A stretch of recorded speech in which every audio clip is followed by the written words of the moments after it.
Thank you. Good afternoon and welcome to the October 30th, 2024 City Council work session. Thank you for joining us in this remote meeting format. For work sessions like this one where there is no opportunity for public comment, those wishing to access the meeting can do so by watching the live stream available on the website, the broadcast on Comcast Channel 21, or by calling into one of the phone numbers listed for this meeting on the public webcast and meeting materials webpage. Thank you again for joining us. And with that, I call this October 30th, 2024 City Council work session to order, and I will turn it over to the city manager who may mention this, but I'll just say we have two items and we're going to deal with them consecutively and then save questions for the end, but I'll let the manager, because they're so closely related. So I'll let the manager. Thank you, Mayor. Couple things. I'm actually broadcasting here from the Eugene Airport. So Matt and I are sort of co-leading this presentation. At some point, I'm going to have to disconnect and reconnect and all of those things. So, but the topic is important. And so I wanted to make sure that I was here and listening to all of your questions and feedback. One thing yes, we're going to do both work sessions together because they're tied. And I do want to also mention annexation, voluntary annexation is a really big topic. It covers everything from planning decisions to finance decisions. There's lots of different ways. And in this case, when work sessions are introduced by motion, it's hard for us to always know exactly which piece of that we're supposed to be putting together. So we have pretty general overview and hope to get some direction from you on where you would like to go with this. We have a lot of people here that are available. So I'm going to turn it over to Alyssa Hunter, but when she's done and we get to questions, we also have staff from Public Works and Finance and others. Thank you. Thank you, Sarah. Good afternoon, Mayor and Council. My name is Alyssa Hunter. I'm the city's planning director, and I'll be presenting on voluntary annexations. I am joined by Jeff Petrie, who is Planning and Development's Curbside and Admin Services Director, and he will be presenting on parking issues. As Sarah mentioned, we've combined these into one presentation because of the significant overlap of the topics. And also as a reminder, the reason we're here today is because of some motions that were passed during part of the River Road Santa Clara Neighborhood Plan adoption process. So I'm going to go ahead and share my screen, so bear with me and my technology.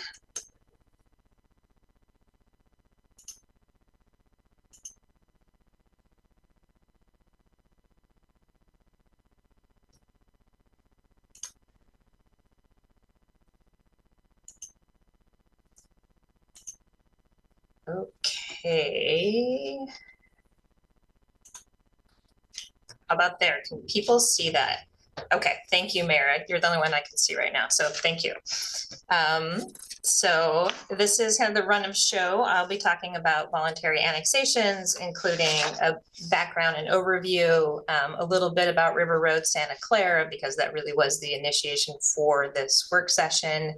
And I will finish with street annexations, which makes for a great transition into Jeff's part about parking issues. And then I will wrap up talking about how this work relates to the Urban Growth Strategies project. So before I jump into voluntary annexations, I had two prefaces. One, Sarah covered to a certain degree, but I wanted to explain that, annexations, while that function is housed in the land use code and therefore planning is here to present, annexation really does touch every corner of the organization. It's really a citywide issue with citywide implications. It covers, finance, fire, library, maintenance, parks, police, transportation, wastewater, and more. And beyond that, it also has implications for our partners in EWEB, Lane County, the state, and special districts.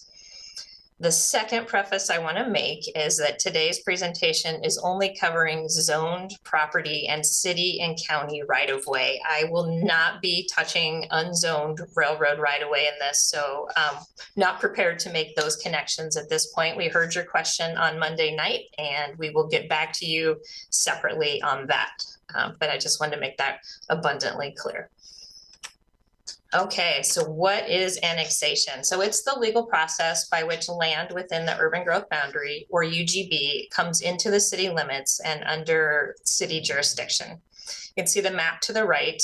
The dotted line is the urban growth boundary, and everything that is dark gray is within our city limits, or it has been annexed. About 80% of the land within Eugene's urban growth boundary is annexed, and the remaining 20%, you can see little bits and pieces kind of all along the urban growth boundary, but the majority of it falls into the industrial corridor area along Highway 99, and then obviously throughout River Road and Santa Clara area. So I also wanted to start with a little policy context for why we do annexations the way we do and why annexations are important. There's a long-standing policy direction in the Metro Plan, which is one of our comprehensive land use plans, that provides that ultimately all land within Eugene's urban growth boundary will be annexed into the city and provided with a minimum level of key urban services. And this is really to encourage compact urban development and efficient and orderly provision of services. Locally, we also have a long-standing policy of not initiating annexation of private property, and instead we rely on property owner initiated annexations, hence the term voluntary, so voluntary annexations. The state does allow both property owners and local governments to initiate it, but again, in Eugene, our reliance is on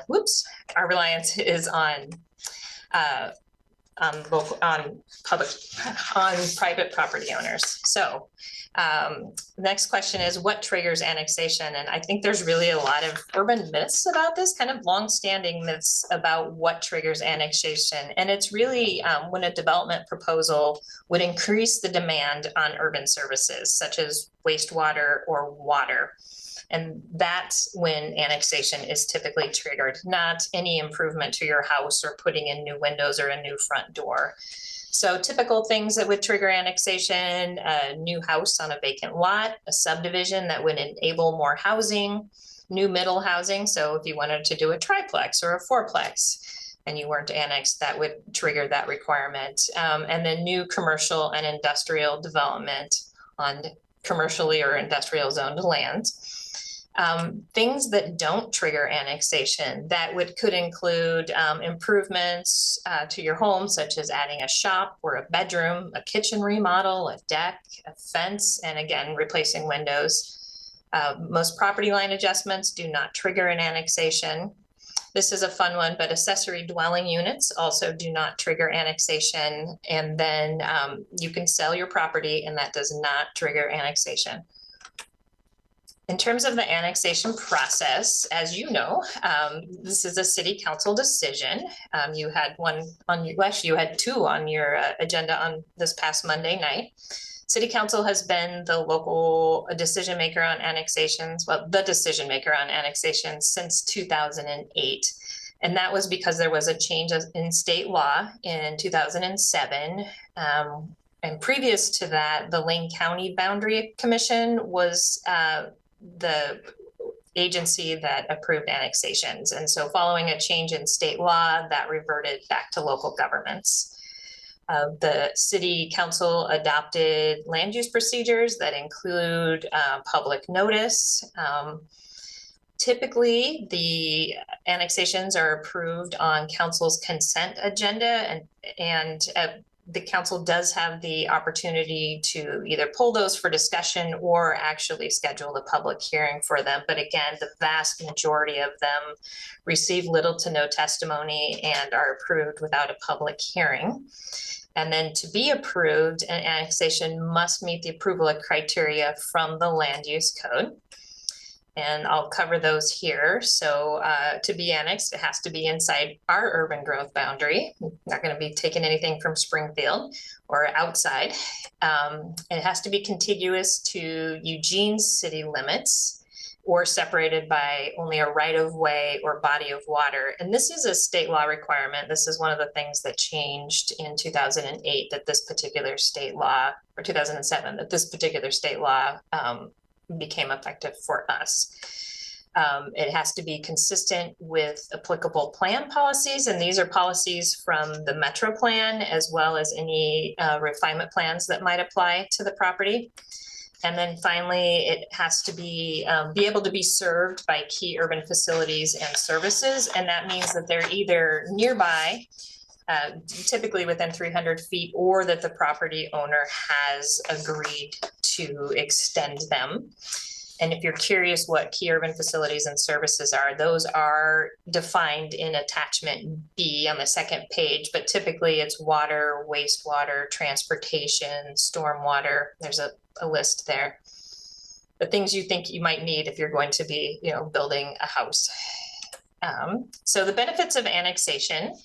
So first is service delivery. It really provides for more efficient, orderly, and equitable service delivery. It provides clarity and certainty for residents, service providers, and city staff. If you noticed in following the definition of key urban facilities in attachment B, I walked a little bit through how some properties are served, properties outside the city limits are served, and honestly, it's a little dizzying to keep track of what all the service provisions are. Another benefit is consistent governance. So if you could be in a property that's in the city limits and your neighbor could be in the county, it affects who you can vote for, your whole suite of city services. Property tax revenue is also a benefit. So taxes are higher in the city limits to account for higher level of services. However, it is anticipated that taxes on newly annexed properties might not cover the full cost of providing services. And then lastly, my favorite is the opportunity for housing development. So as I mentioned, typically a new home would trigger the need for annexation. And, more properties are annexed, then more housing there's an opportunity for the production of more housing. So I want to spend a little bit of time on River Road, Santa Clara, because that really, as I mentioned, this work session came out of some of that work. And they're also just really unique in that they have a higher percentage of unannexed properties as compared to other areas within the urban growth boundary, including many that are already developed with housing and have been in, subdivisions for years and years, or decades really. And it's resulted in a patchwork pattern. And we often hear questions about that, and you may too, about why does River Road look like that? And there are a couple of reasons, several main reasons why River Road is the patchwork of annexation that it is. First, many of the properties were developed under Lane County regulations prior to there being an urban growth boundary and the Metro Plan policies that provide our direction regarding compact urban growth and annexation. So there's a fair number of subdivisions in River Road and Santa Clara that were established, and they were, on septic systems and were not required to annex because they were not within the urban growth boundary. In the 1980s and 90s, so this is a second reason is, and I think many of you are familiar with this, but under orders from the state to mitigate groundwater pollution problems due to septic systems in that area, the city did provide city sanitary sewer service to most of the developed properties without requiring annexation. So many, if not all, of the developed properties in this area receive city sewer. And then finally, prior to 2008, and this really also explains the checkerboard or patchwork pattern, prior to 2008, properties were not required to be contiguous to the city limits in order to annex. So you could just have one lot in a sea of other properties and it could be the only one annexed. And again, that changed, and now there are many properties that are not contiguous to the city limits, and it's not possible for them to annex at this time, even if they would be willing. This, excuse me, this is just shows when properties were developed in the River Road area, and anything that's in purple, which isn't a lot, is what was developed after 1982, or really after the establishment of our urban growth boundary. So anything that was red or yellow or orange or blue was developed before we had the local comprehensive plan and the policies related to annexation. which is just interesting perspective. And I want to touch on the neighborhood plan policies just a little bit. So back in April, when you adopted the River Road Santa Clara neighborhood plan, there's two policies in there that speak to this issue, these topics. And the first is about the city and county are going to continue to cooperatively work towards addressing jurisdictional issues in the right of way. This actually pertains to both of the topics because it talks about parking and annexation issues. And then the second policy I have up here really solidifies the, and calls out that we look for voluntary annexation. And that's really the way that annexation happens in Eugene. So challenges to annexation in River Road, and honestly, other parts of the UGB as well, is that it's generally dependent on development activity for developed properties to annex. And if somebody doesn't want to build another home on their property, then they're not going to be, annexation isn't triggered.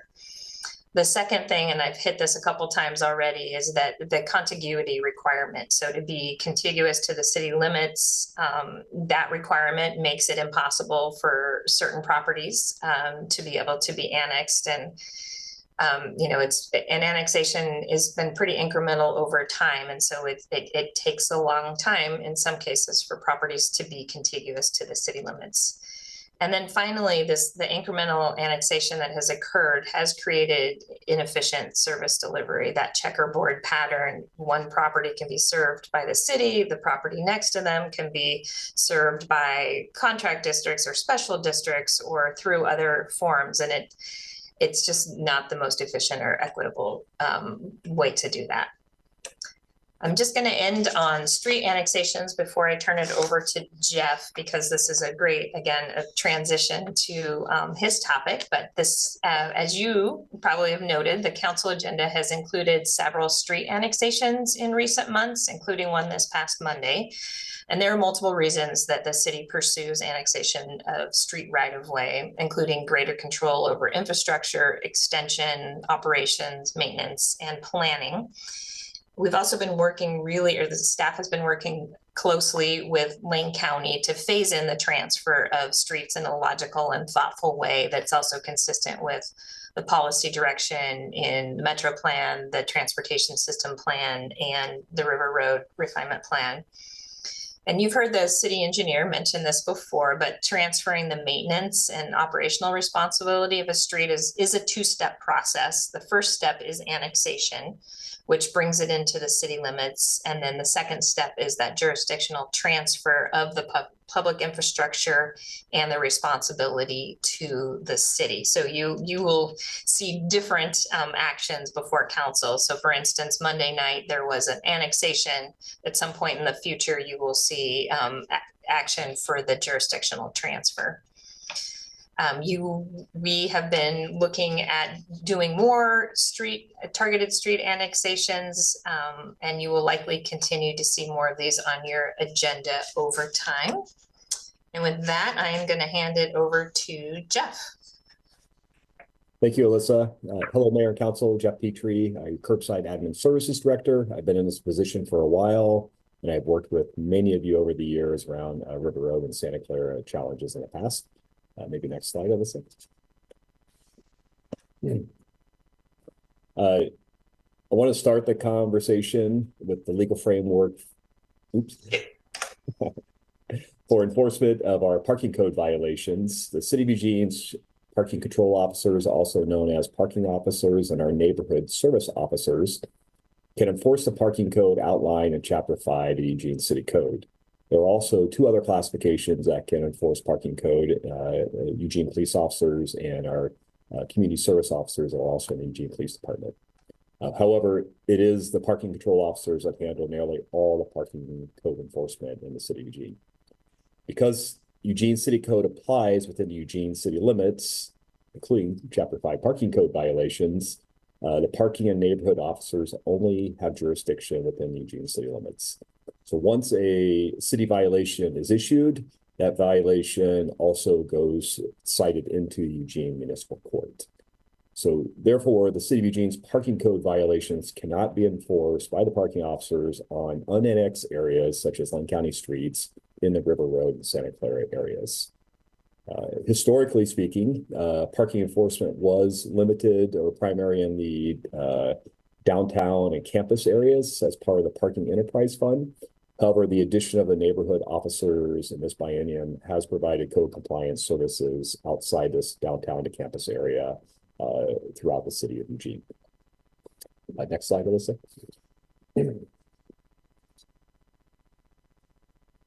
Let's see. Oh, yeah. I just wonder if we can go to so an example of the patchwork of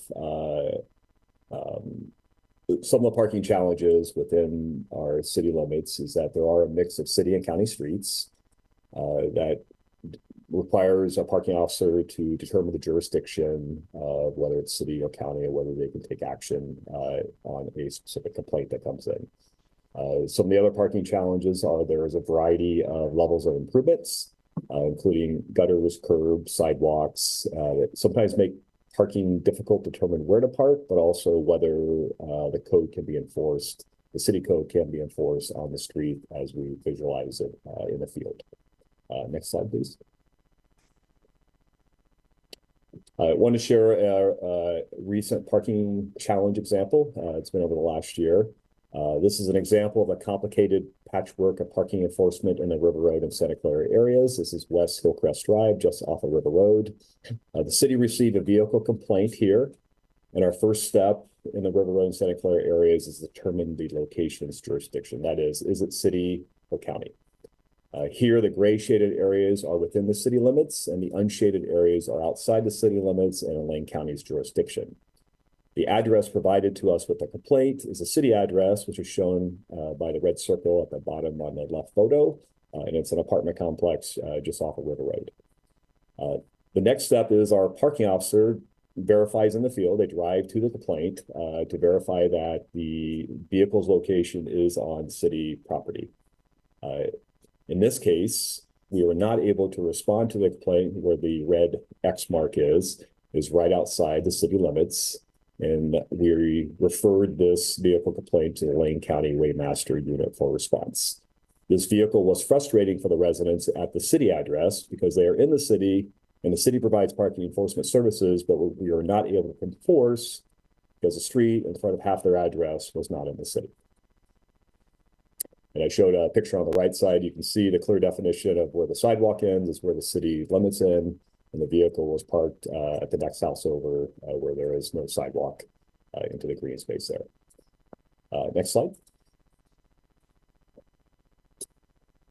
In 2018, we discussed a different parking challenge due to the overflow parking from an apartment complex into the nearby areas that were not in the city limits. The solution for this specific challenge was to annex the purple dotted streets in the photo, but we did not jurisdictionally transfer the streets to the city at that time. This allowed the city to enforce Chapter 5 parking code violations, but we did not take ownership of the street. While this solution worked here, it is not ideal for all of River Road and Santa Clara area for a variety of reasons that Alyssa and our city engineer have previously discussed.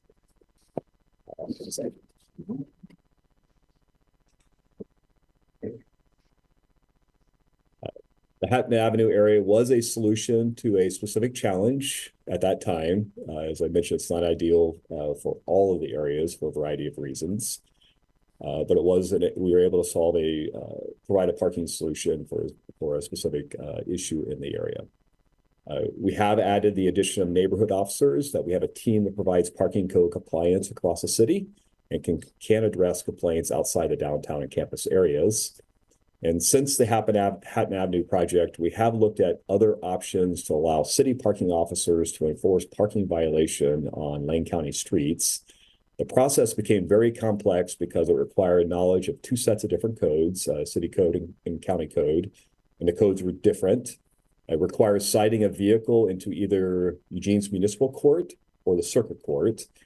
It also requires the issuing officer to defend citations that can be in either court. And data transfer to the different courts, as well as it requires more resources and expenses to expand our city services to outside the city limits. So while we are continuing to work on our partners to address parking code violations in the unincorporated areas, while also providing our parking service to those residents within the city limits. Thank you. Thank you, Jeff. I'm just going to talk a little bit about urban growth strategies and how it's connected to the topic of annexation. As a reminder, this project is about identifying the tools, actions, policies, and land needed for the next 20 years to support living wage jobs and housing that everyone can afford. Much of the suite of work is grounded in planning for how we'll meet our urban growth needs over the next 20 years. You did have a brief overview of this back in May, and we will be coming to you early 2025 with a lot more information on this project. But I wanted to give you just a little bit of a teaser on some of the work we're doing on housing planning. As we all know, our housing need is significant, and locally that's been a priority for many years in terms of the housing implementation pipeline and through the strategic plan. Now the state is in the process of adopting new requirements for us regarding how to address housing need, what our housing need is, and how to prioritize that and how to address it. Some of the state requirements will be, let me start that over. Okay, so with the help of the community, we're identifying a handful of tools called land use efficiency measures, and those will help enable the use of residential lands to have them be able to be used more efficiently by allowing or encouraging more housing on land than previously expected. We're also required to adopt what's called a housing production strategy, which is a state required document that summarizes and prioritizes action to address our local housing need. So in response to these state requirements, we've been working with the communities and other partners to come up with a list of possible actions for the city to address our current and future housing needs and increase housing production, affordability, and choice. One of these is actually related to encouraging voluntary annexation. So this is one of the possible actions that's included in a long list of actions that would help support housing development within our current urban growth boundary. So as part of this action, the city could pursue a mix of support and incentives that could include targeted annexation of street segments to support housing development. And this would be by creating contiguity with the city limits. So there are, as I mentioned, there are properties that currently are unable to annex because they're not near the city limits. They're by bringing some streets in, that would provide some contiguity for those properties. Also offering adjacent property owners the opportunity to annex in conjunction with a street annexation, inviting them to participate in that particular opportunity. Sharing information with property owners on the potential benefits of annexation, including the potential for future housing development upon successful annexation.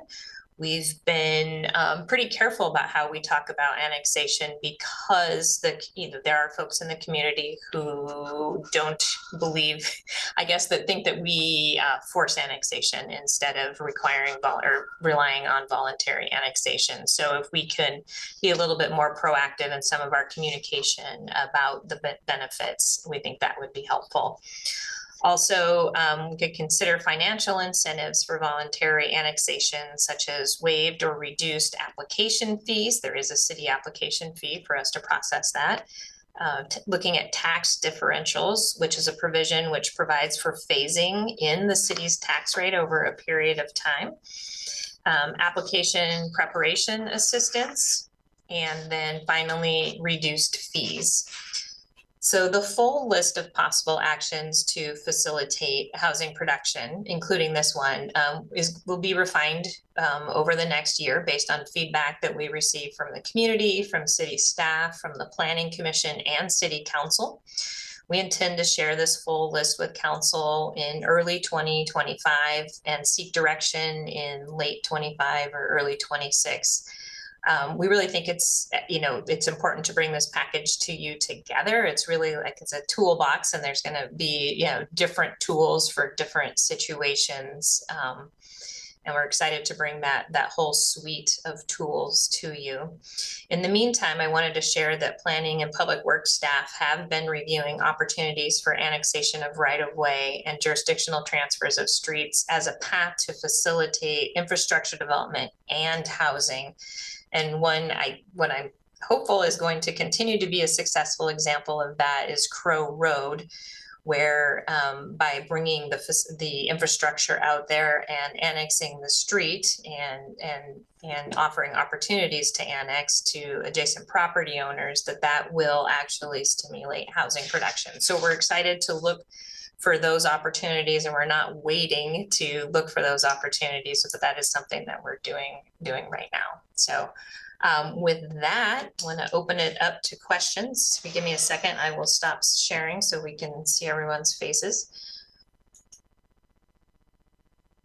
Thank you so much for that presentation and all of the information that was included in the AIS. I really appreciate that. And Mike has had his hand up for a long time, and then Lindsay.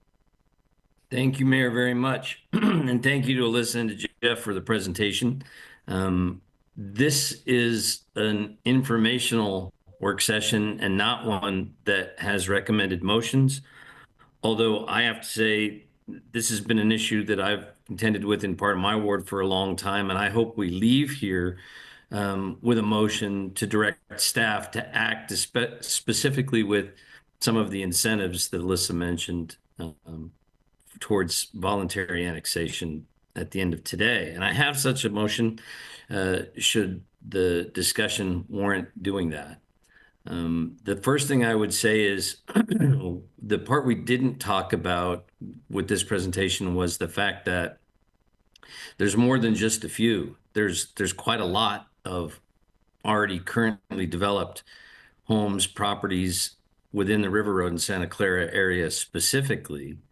And perhaps Alyssa could correct me if my numbers are incorrect, but the last presentation I saw said that there were 22,000 people in that area that are not living within the city of Eugene city limits who are living in homes in the River Road and Santa Clara area.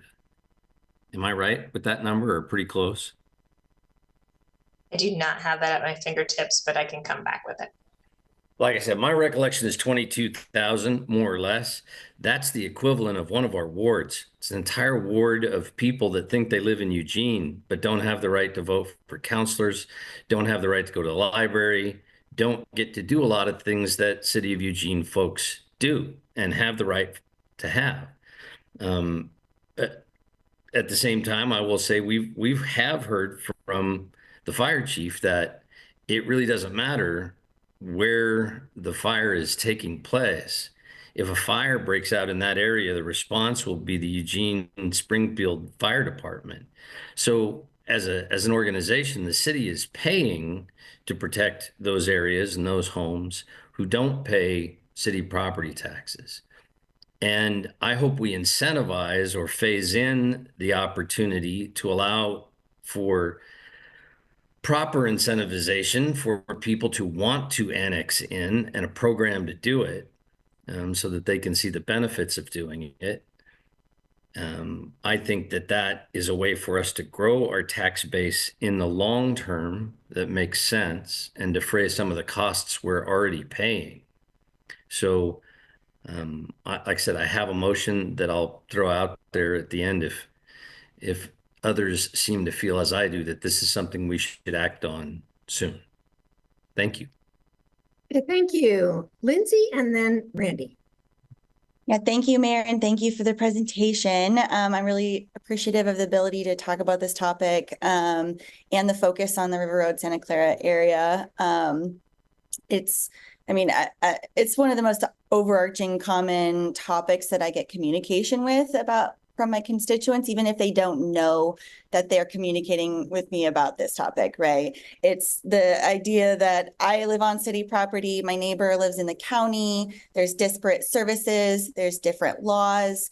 who I call if I'm in an emergency, who's going to respond, and Jeff, that demonstration of the parking where it's like, oh, I'm like 3 feet this way. I have different regulations. We have so many complications. So the ability to kind of talk about this and figure out which incentives we could potentially move forward with is important to me. And I probably going to need some more rounds, but I asked for this the parking topic because during the neighborhood planning process, it started over 7 years ago, and many of the goals and outcomes that the neighborhood had identified in the beginning, they had to really shift over time. Because in the meantime, right, we had middle housing come in, we had, climate friendly and equitable communities, we had COVID, which put a big, kind of bomb into our like parking program and a lot of our funded programs that have shifted. And then even just an overall change in neighborhood planning and the way we do that, and kind of moving away from refinement plans into more action planning, which is great, but it shifted the way that people were being able to kind of see that planning process. And so at the end of that, the leadership from our neighborhood associations really asked me to focus on some of these challenges in the parking. Because the reality is River Road has a ton of potential. There's a lot of older single family houses, big lots, a lot of potential for developing those lots and splitting them and building more housing. But with that is really this increased demand on our street parking, and with the complications in the county streets and unimproved streets, we really want to just see where we are able to continue ameliorating this issue as we move forward. And thank you again for that specific example in the Echo multifamily housing project, right? So more of these developments are going to be happening in this corridor, and without parking minimums, we can have a big unit come up that's 20 has 20 parking spaces but has 40 people.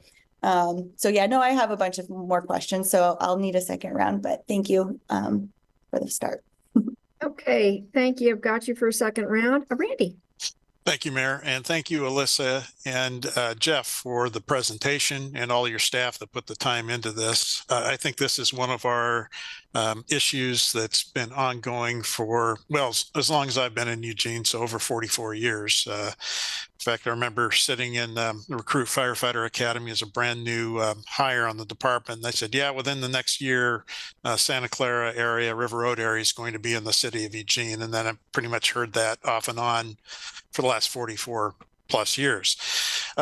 Anyhow, I want to touch on the parking piece, which I've raised before, and I agree with Councilor Leach. I think this is one of the major challenges we're going to have. We have narrow, unimproved streets with in some cases, deep drainage ditches on one side. There's no sidewalks.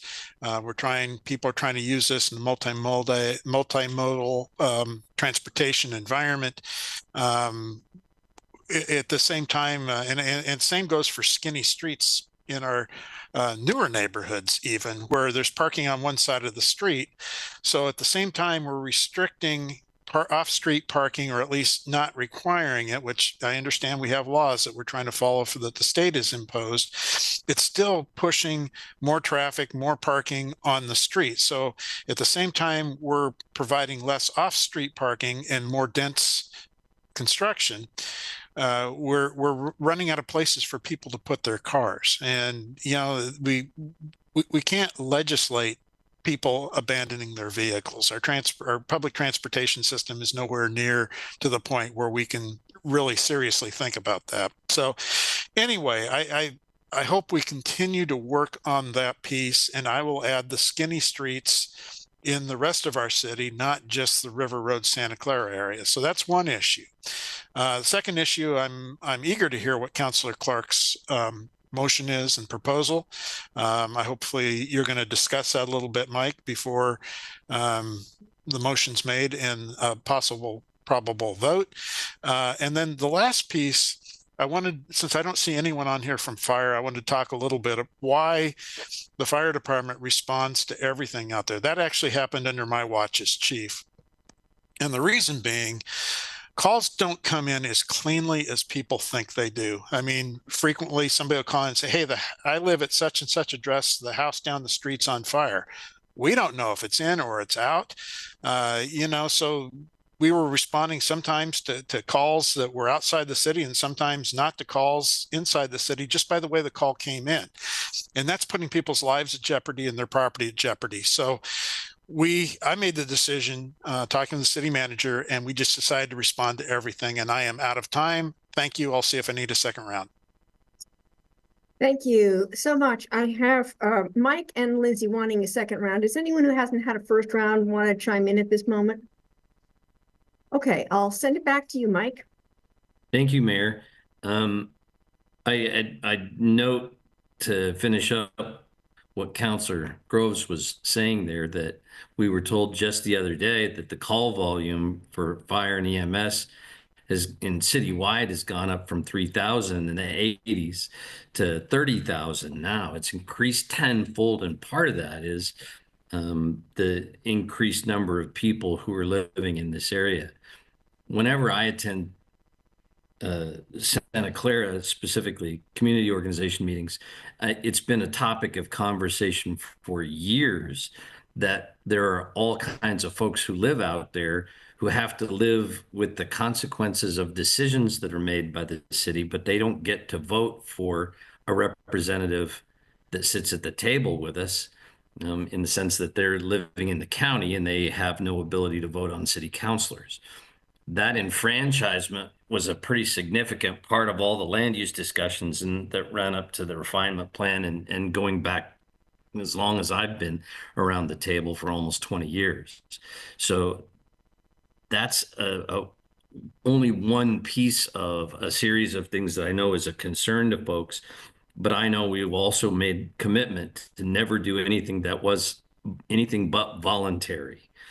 There's not a huge degree of folks who have a burning desire to join us in what it costs to become annexed into the city. And that's why I think it's worthwhile to consider the plans that Alyssa mentioned, and my motion would direct them to go and develop those plans and come back in a more than 2 years from now time frame, sooner than that, where we would look at the potential to not charge somebody city taxes, but allow them to continue to pay the tax rate they do at the county level for 10 years or until the property changes hands, as one idea.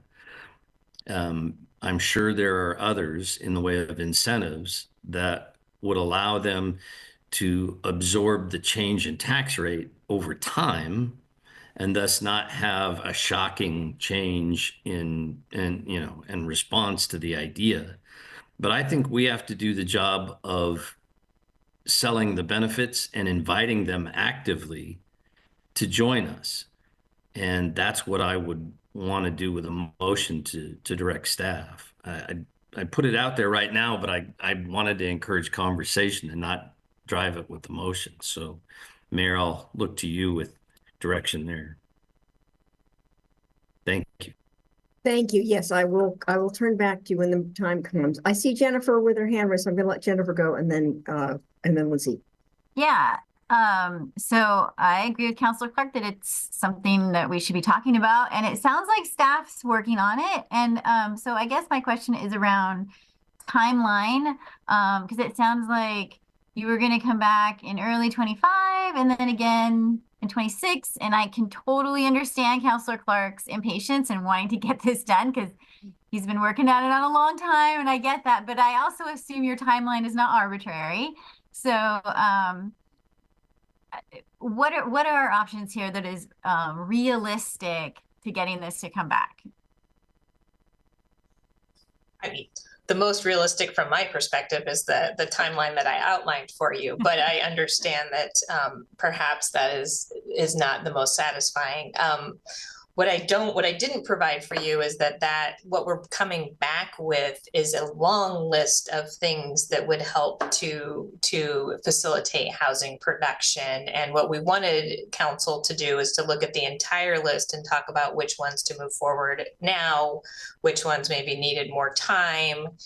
And so, part of it, is it possible to move things off that list into different timeframes? Yes, but it may affect the timing of something else. I guess that's how I would phrase it.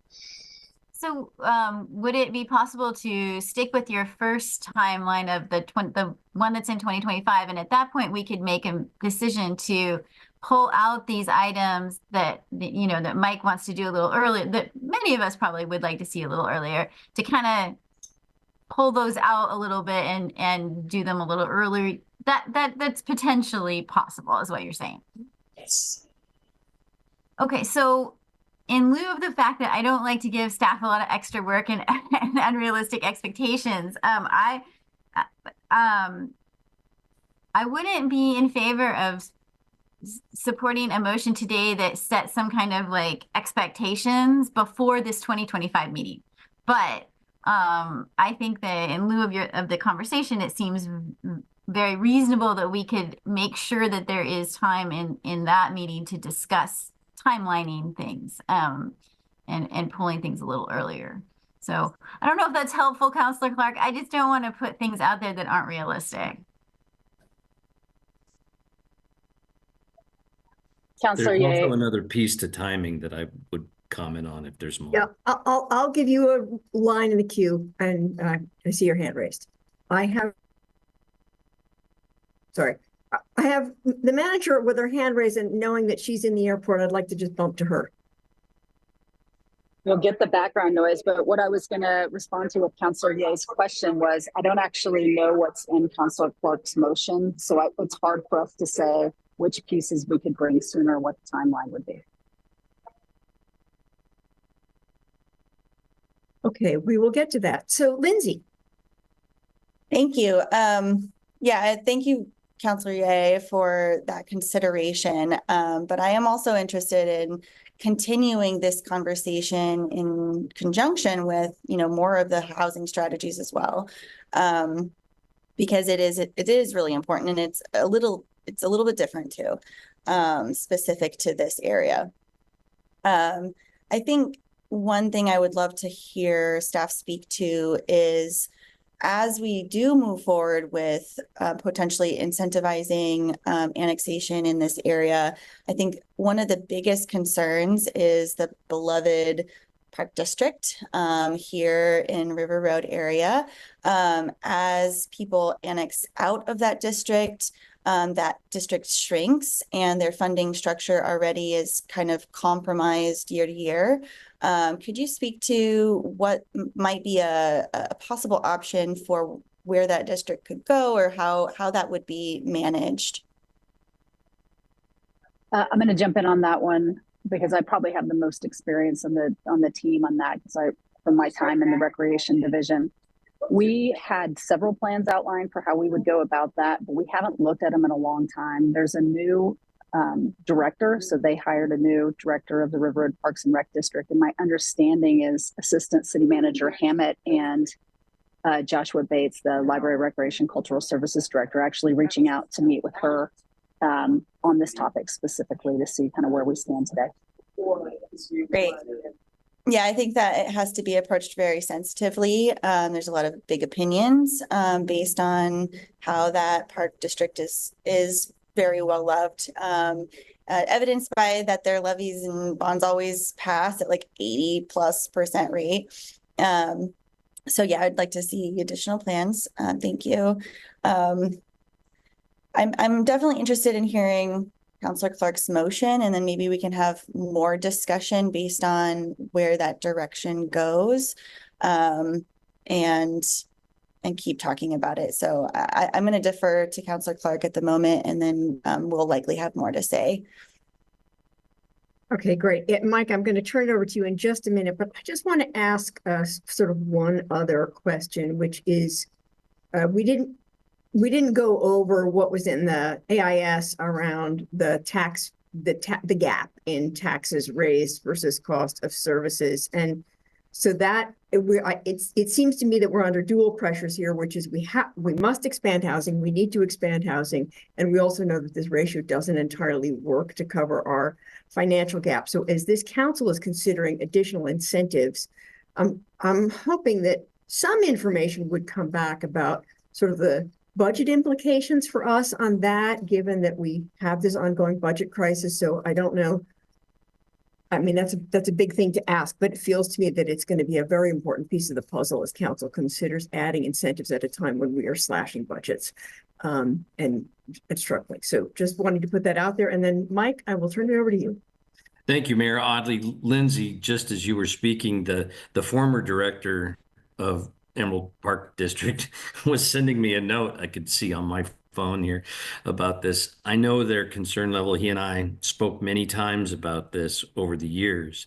I too know how beloved that institution is to the people in River Road and Santa Clara. And so I would want to see adequate support in any kind of transition and a transition plan as part of my motion too. So there's that. Number two, with regard to timing, one of the needs in order to facilitate this would be a renewal by the state legislature of something that was previously passed and called the Getty Amendment. And I know that Alyssa knows what I'm talking about there.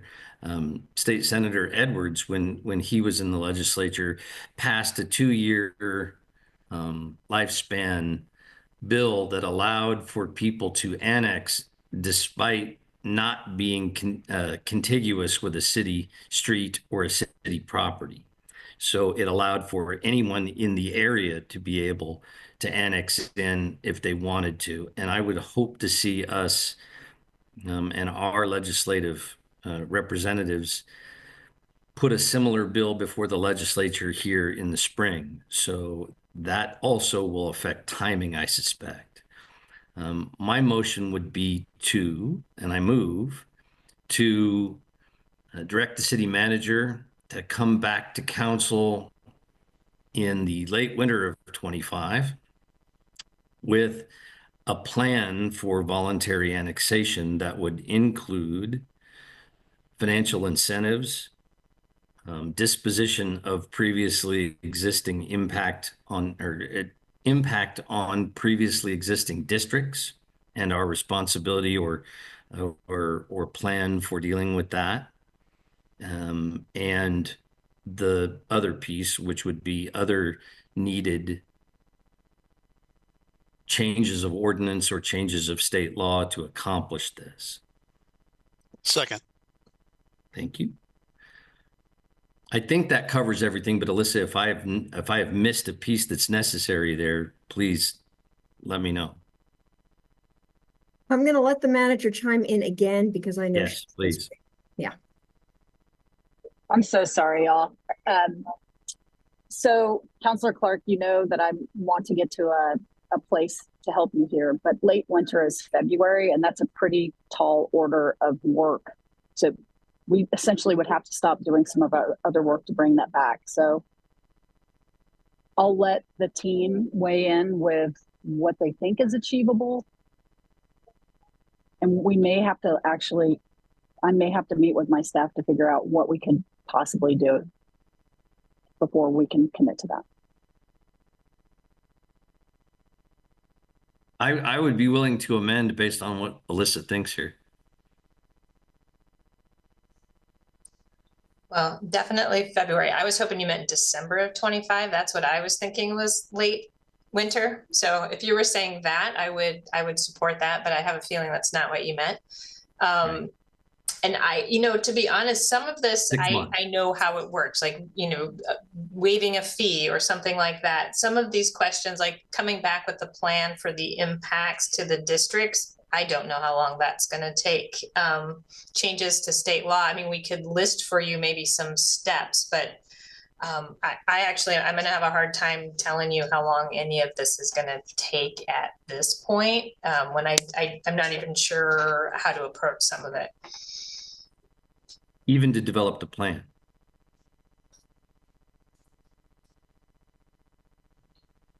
Councillor Clark, I think there's a difference between a plan on how to start the process and bringing you back something that feels like it's fully realized. If you think about even the conversations with the special districts, part of that will need to be what their timeline to be able to engage is, and we do not control it. So I think that's where we're in a little bit of,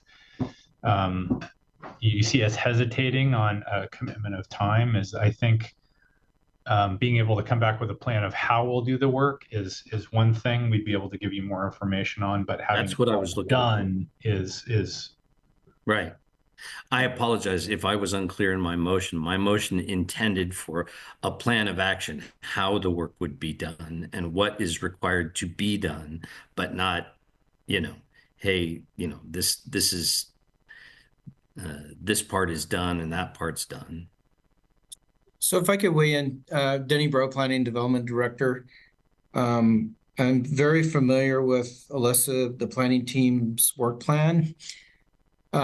It's really aggressive. It's really tight. There's a lot of state mandates around housing production strategies, urban growth boundary expansion, all of those things that have really, really tight timelines. And so I think what Alyssa was trying to articulate is if we can move along with that pace, because this is one of the tools we'll be looking at throughout that process, then that's the most efficient way to do it from a staff time kind of output framework. I know that there's some other goals here though. So I think I agree with Sarah, it would be really good for us to step aside, work plan this one item in relation to the rest of the work that we're doing and come back with a plan of how we could proceed along with all of that other work.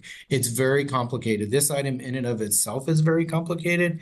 And when you mesh in all the other state stuff that we're having to do, it's all very complicated. So we're willing to work through all of that and come up with a plan of how we can start to accelerate some of this work, but it's very complicated. I'm just looking for a plan of action. I see that the attorney has her hand raised. Hi, thank you. I'll also just add that I think that we will want to consult with our finance department and our public works department. They're not on this line, but Councillor Clark, I hear a lot of implications that we really will want our finance department weighing in to get you a full breadth of information.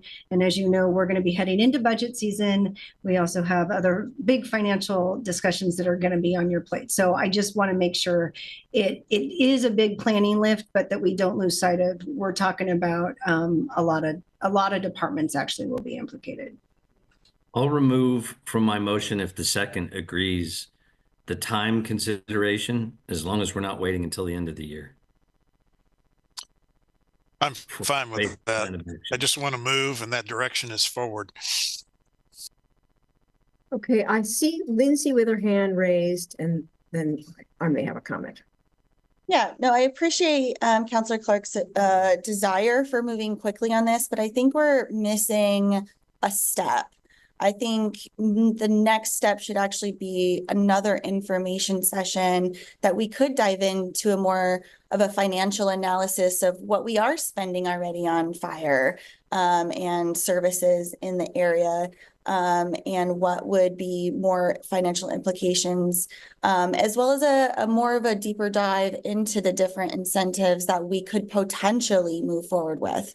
And that would be, I think, less of a lift for staff to say, hey, here are the possibilities like you've listed today. Here are a lot more details on this.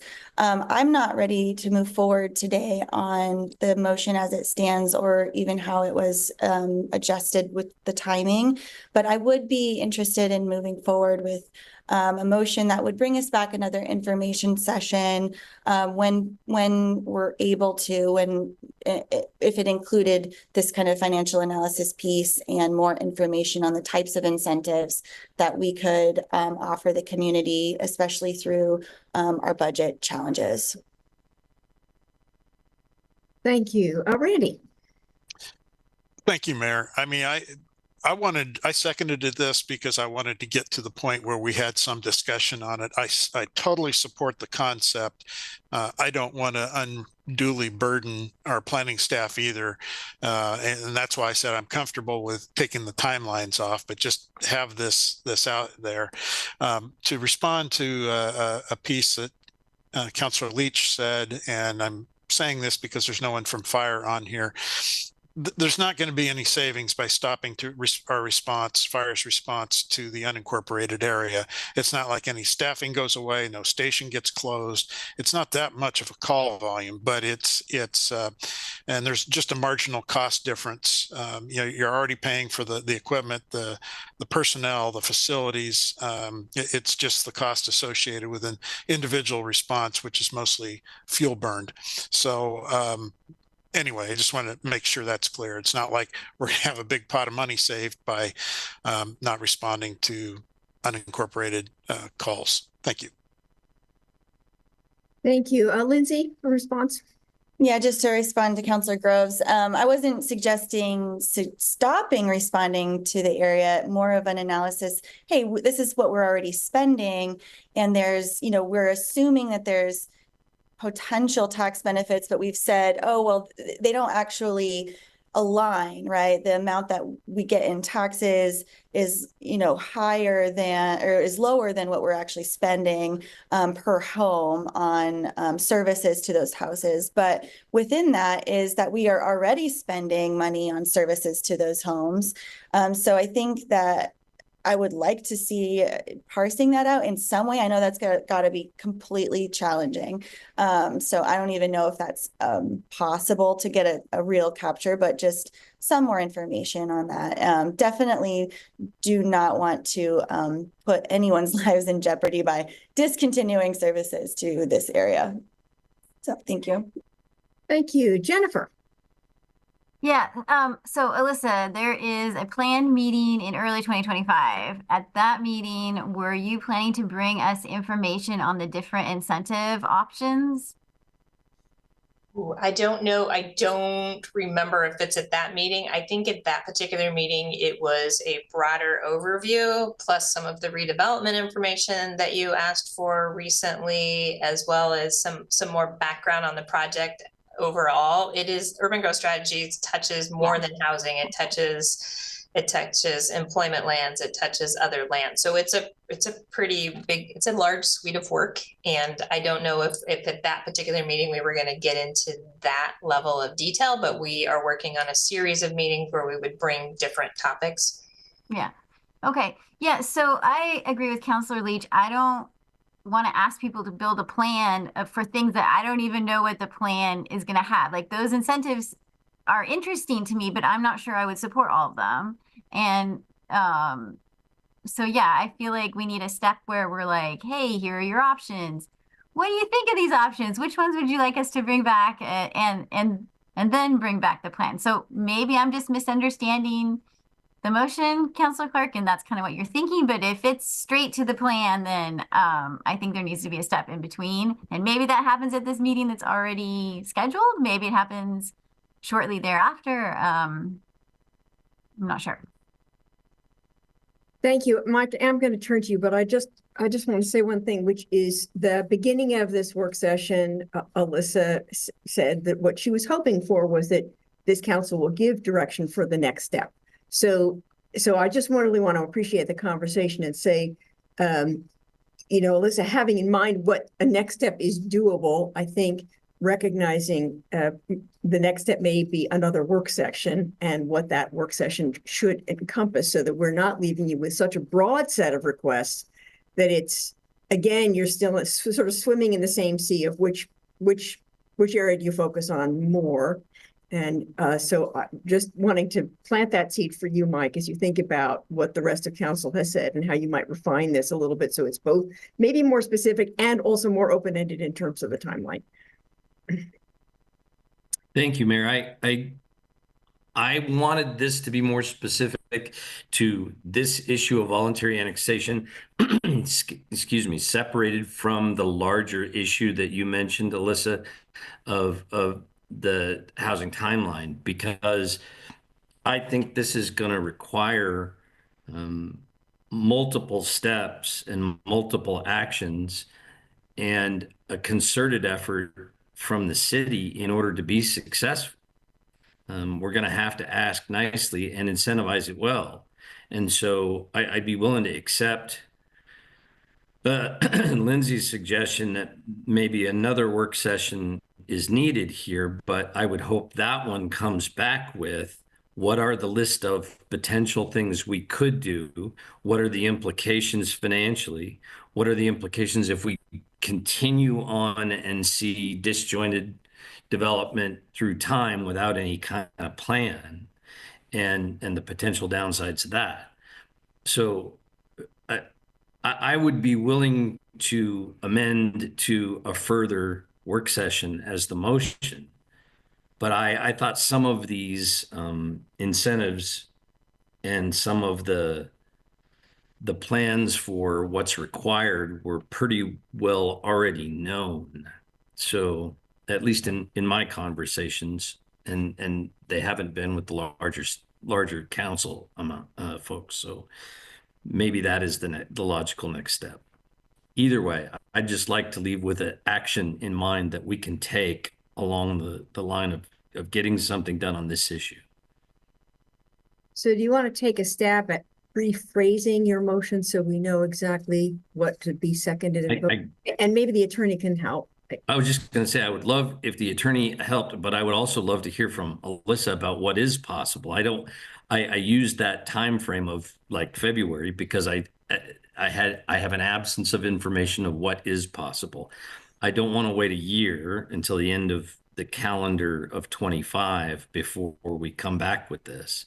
But I don't know how to break it down into smaller pieces for a work session and make a motion out of that necessarily based on assigning what is possible for you to do.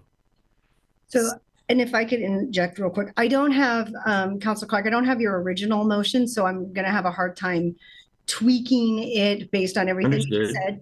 So, but there's a couple suggestions here. If you withdraw your original motion and the second agrees to that, we can kind of start from scratch. And then partly what I'm hearing you say, if we want to make it it would be a motion to hold a follow-up work session to this discussion to further explore incentives and financial implications of voluntary annexation. I think that's what I heard you say. Of promoting voluntary annexation. Okay. Of the city promoting the idea. And I will withdraw my original motion and accept that as the substitute if the second does as well.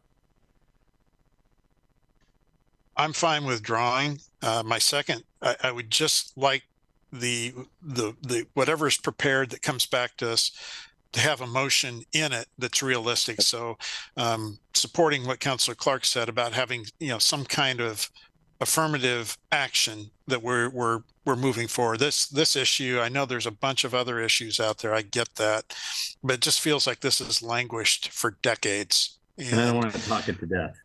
Exactly. Okay, I see Matt with his hand raised, and then I do have a process question. So go ahead, Matt. Thank you, Mayor. And I don't want to overcomplicate this. I appreciate the discussion about refining the motion. I just wanted to put out there that I think when we're thinking about sequencing, just to set expectation, what we would likely do in the sequencing is that Alyssa's team would move forward with the urban growth strategies work, would come back with the learnings of that talks about incentives and what recommendations are from engagement, and that we would use that to then come back later to address this motion with a work session that looked more broadly at the suite of things that you want to talk about, if that makes sense. Because that would then allow our urban growth strategies work to help inform that conversation. I apologize. I'm not sure I understood that comment very well.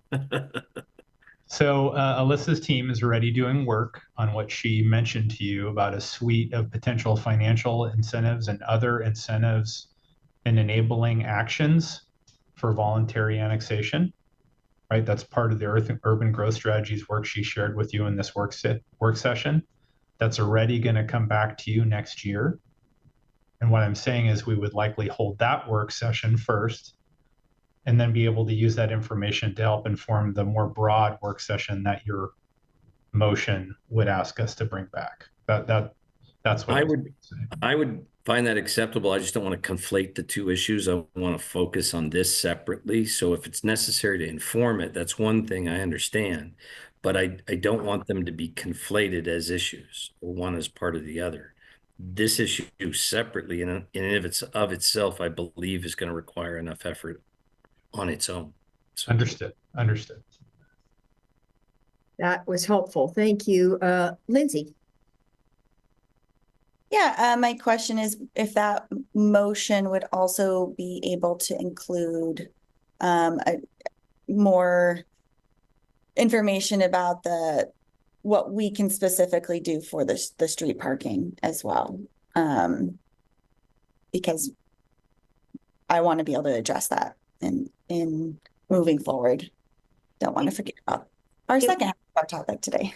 Based on what I described as the motion, it wouldn't. To get it, Counselor Clark's general request, that was about discussing about incentivizing encouragement of voluntary annexation and addressing the potential financial implications of that, and having that discussion.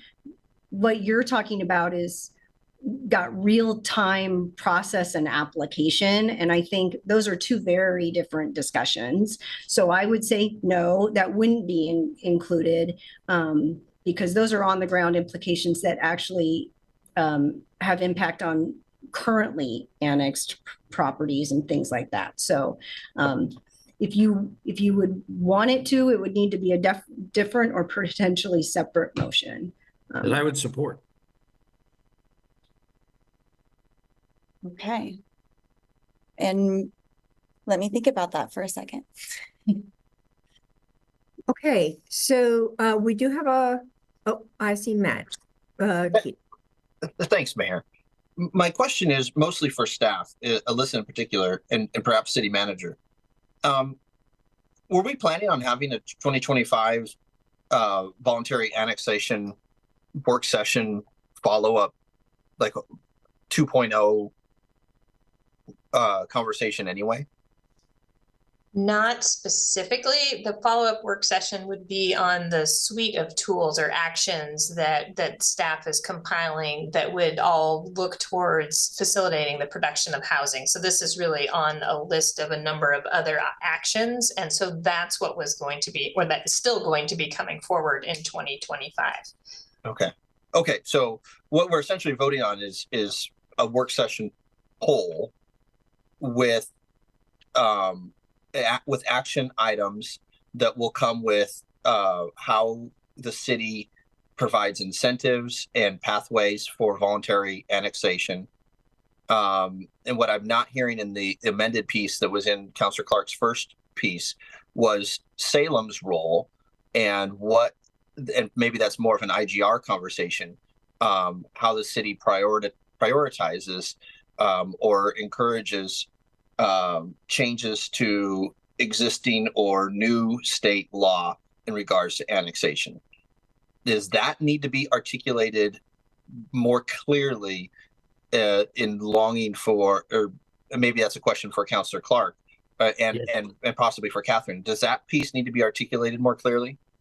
Yes, it does. And there's already language that a legislator can put forward if they so choose, in copying what was state law under the Getty bill. Yeah, I picked that up as advanced by Senator Edwards. So a legislator would need to carry that bill in this upcoming legislature. That's correct.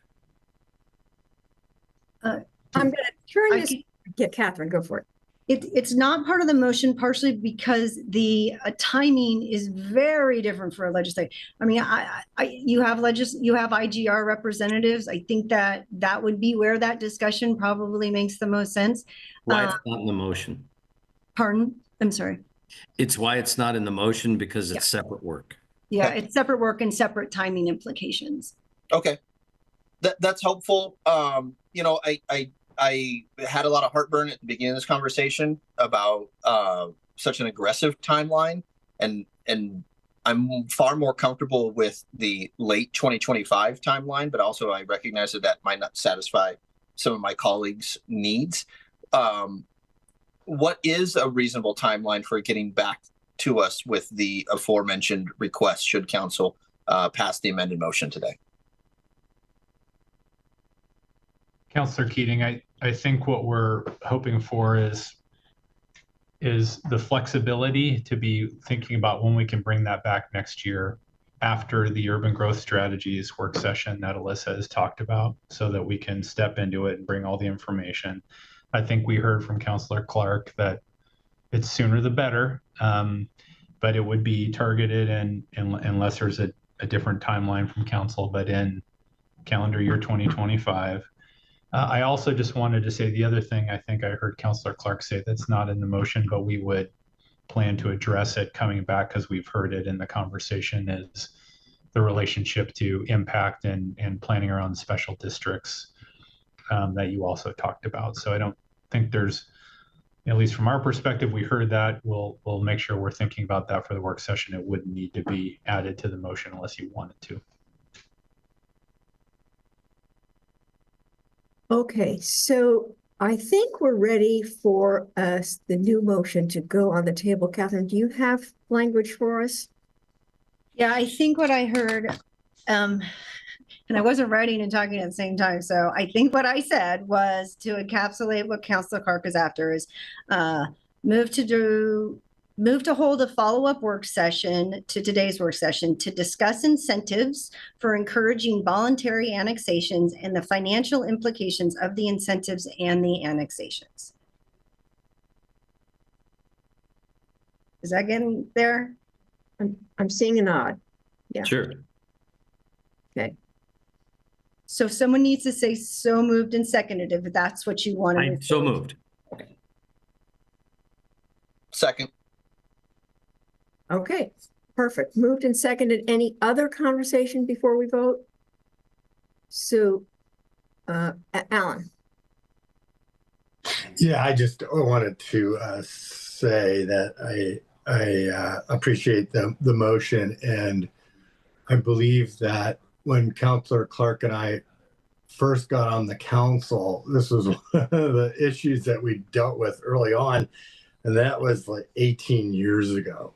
Yes, sir. So this issue has been lingering for a very long time. I know it's a world-class hard problem to solve, but I think incentives is probably the right way to help alleviate some of this confusion that's going on in the River Road, Santa Clara area. So I thank you, Councilor Clark, for bringing this forward, and I appreciate the motion. I'll vote to support it. Okay, thank you for that. And with that, ready for a vote. All in favor of this motion, please raise your hands. 1, 2, 3, 4, 5, 6, 7. I see all 7 present approving that. So we will move forward. Thank you all very much for this very good discussion and for direction, I think, that enables staff to move forward in a way that's understood. And I see Lindsay has a comment. Yes, well, I would like to try to create another motion to bring back information on deeper dive into ways that we can continue to ameliorate the parking issues. Second. Beautiful, thank you, Councilor Clark. So if I know we listed a few different ways that we could continue to look at this topic, including, the Hatton Avenue solution, neighborhood officers and partners was the list. Can we take a further look into that, essentially? Maybe I could get some help with the motion itself.